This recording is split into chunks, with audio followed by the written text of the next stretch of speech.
हाथियों का गणित। सेठ घनश्याम दास बहुत बड़ी हवेली में रहता था।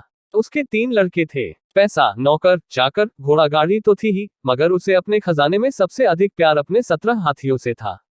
हाथियों की देखरेख में कोई कसर न रह जाए, इस बात का उसे बहुत ख्याल था। उसे सदा यही फिक्र रहता था कि उसके मरने के बाद उसके हाथियों का क्या होगा। समय ऐसे ही बीतता चला गया और सेठ को महसूस हुआ कि उसका अंतिम समय अब अधिक दूर नहीं है।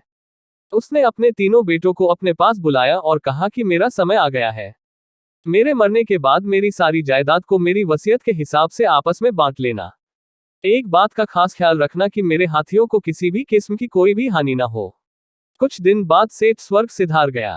तीनों लड़कों ने जायदाद का बंटवारा पिता की इच्छा अनुसार किया, मगर हाथियों को लेकर सब परेशान हो गए। कारण था कि सेठ ने हाथियों के बंटवारे में पहले लड़के को आधा, दूसरे को 1/3 और तीसरे को 9वां हिस्सा दिया था। 17 हाथियों को इस तरह बांटना एकदम असंभव लगा। हताश होकर तीनों लड़के 17 हाथियों को लेकर अपने बाग में चले गए और सोचने लगे कि इस विकट समस्या का कैसे समाधान हो। तभी तीनों ने देखा कि एक साधु अपने हाथी पर सवार उनकी ही ओर आ रहा है। साधु के पास आने पर लड़कों ने प्रणाम किया और अपनी सारी कहानी सुनाई। साधु ने कहा कि अरे, इसमें परेशान होने की क्या बात है, लो मैं तुम्हें अपना हाथी दे देता हूं। सुनकर तीनों लड़के बहुत खुश हुए। अब सामने 18 हाथी खड़े थे।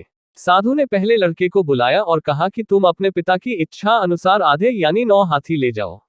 दूसरे लड़के को बुलाकर उसने 1/3 यानी 6 हाथी दे दिए। छोटे लड़के को उसने बुलाकर कहा कि तुम भी अपना 9वां हिस्सा यानी 2 हाथी ले जाओ। 9 + 6 + 2 मिलाकर 17 हाथी हो गए और 1 हाथी फिर भी बचा गया। लड़कों की समझ में ये गणित बिल्कुल नहीं आया और तीनों साधु महाराज की ओर देखते ही रहे। उन सबको इस हालत में देखकर साधु महाराज मुस्काए और आशीर्वाद देकर तीनों से विदा ले अपने हाथी पर जिस दिशा से आए थे उसी दिशा में चले गए।